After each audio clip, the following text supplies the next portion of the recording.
कर्नाटका में एक बहुत ही फेमस टेम्पल टाउन है, नाम है धर्मस्थला। एक आरटीआई के अकॉर्डिंग 2002 से 2012 के बीच यहाँ सस्पिशियस तरीके से 400 से ज्यादा लोगों ने सुसाइड कर लिया और 2012 के बाद भी कई ऐसे केसेस आए जहाँ पे लोग सस्पिशियसली गायब हो गए और कईयों की सिर्फ डेड बॉडीज मिली। 1980s से धर्मस्थला के लोकल्स इन केसेस पर प्रोटेस्ट कर रहे हैं, पर पुलिस ने किसी भी केस को कभी सीरियसली इन्वेस्टिगेट ही नहीं किया। लेकिन अब जुलाई 2025 में धर्मस्थला के पुलिस स्टेशन में एक पुराने सैनिटेशन वर्कर ने कंप्लेन की कि 1995 से 2014 के बीच उसे 100 से ज्यादा विमेन्स और माइनर गर्ल्स की बॉडीज को दफनाने के लिए मजबूर किया गया। उसने कहा ज्यादातर बॉडीज पर या तो कपड़े नहीं थे या हाफ नेकेड थी और कईयों पर सेक्सुअल हैरेसमेंट के क्लियर साइंस देखने को मिलते हैं, यानी कि रेप करने के बाद उन्हें दफना दिया गया। एविडेंस के तौर पर उसने ह्यूमन बॉडी के कुछ स्केलेटन्स दिए और कुछ फोटोज दी और कहा कि वो किसी भी टाइप के टेस्ट को कंडक्ट कराने के लिए रेडी है, यानी कि पॉलीग्राफ टेस्ट या ब्रेन मैपिंग टेस्ट, और साथ ही उन साइट्स को आइडेंटिफाई करने के लिए रेडी है जहां पर उसने उन बॉडीज को दफनाया था। और सबसे इंपॉर्टेंट बात, उसने कहा कि उसे ये सब करने के इंस्ट्रक्शन टेंपल की किसी पावरफुल अथॉरिटी से आते थे। और यहीं पर इस कहानी में ट्विस्ट शुरू होता है। एक्चुअली धर्मस्थला में एक बहुत ही फेमस टेंपल है जहाँ डेली 2000 से ज्यादा लोग पूजा करने के लिए जाते हैं। इस मंदिर को एक बहुत ही पावरफुल हेगड़े फैमिली चलाती है। वीरेंद्र हेगड़े 1968 से इस मंदिर के धर्माधिकारी है और 2022 में बीजेपी ने उन्हें राज्यसभा का सांसद बनाया था। 2012 में एक केस हुआ था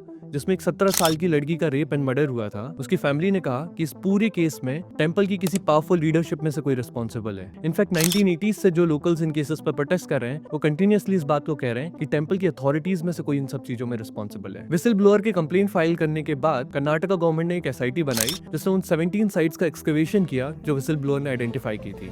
लेकिन सिर्फ 2 साइट्स पर ही ह्यूमन बॉडी के स्केलेटन्स मिले, जिसके बाद विसिल ब्लोअर का केस वीक हो गया। लेकिन विसिल ब्लोअर ने कहा कि लास्ट 20 ईयर्स में ये जगह कंप्लीटली चेंज हो चुकी है, कई जगह पर रोड्स और बिल्डिंग्स बन चुकी है, इसलिए एग्जैक्ट साइट्स को आइडेंटिफाई करना डिफिकल्ट हो रहा है। साथ ही कर्नाटका की उस जगह में लेटेराइट सॉइल है जिसमें एसिडिक कंटेंट ज्यादा होता है और बोन्स जल्दी डिके हो जाती है। फिलहाल जब मैं ये वीडियो रिकॉर्ड कर रहा हूँ, एसआईटी ने वहाँ के सॉइल सैंपल्स कलेक्ट कर दिए और फोरेंसिक एग्जामिनेशन हो रहा है। लेकिन इस केस पर अब पॉलिटिक्स शुरू हो चुकी है। बीजेपी ने कर्नाटका में एक स्टेट वाइड प्रोटेस्ट ऑर्गेनाइज की है। उनका ये कहना है कि कर्नाटका की रूलिंग पार्टी कांग्रेस एक साजिश रच रही है धर्मस्थला मंदिर को बदनाम करने के लिए और हिंदू धर्म को बदनाम करने के लिए, और वो चाहते हैं कि इस केस में कोई भी इन्वेस्टिगेशन बंद कर दी जाए। साथ ही कर्नाटका की रूलिंग पार्टी कांग्रेस, उसके कई लीडर्स ने स्टेटमेंट दिए मंदिर और मंदिर की अथॉरिटी के डिफेंस में, और दोनों का कहना है कि कोई बड़ी साजिश चल रही है। फिलहाल जब मैं ये वीडियो बना रहा हूँ, पुलिस ने उस विसिल ब्लोअर को अरेस्ट कर लिया इन चार्जेस पर उसने गलत इन्फॉर्मेशन दी। कुछ दिन पहले एक औरत ने इंडियन एक्सप्रेस को कहा था कि 2003 में उसकी बच्ची धर्मस्थला में गायब हो गई थी, लेकिन कुछ देर बाद ही सडनली उस वुमन ने अपनी स्टेटमेंट बदल ली और उसने कहा कि मुझे ये सब कहने के लिए मजबूर किया गया। 1980s से धर्मस्थला के लोकल्स कह रहे हैं कि इन पूरे केसेस में कोई पावरफुल इंसान रिस्पॉन्सिबल है। ये सब देखते हुए हमारे दिमाग में एक क्वेश्चन आता है कि जब दोनों पार्टीज बीजेपी और कांग्रेस एक ही सपोर्ट में है, तो क्या इस केस में कोई फेयर इन्वेस्टिगेशन हो भी रही है या धर्म के नाम पर कोई बड़ा कवर अप चल रहा है किसी इंसान को बचाने की?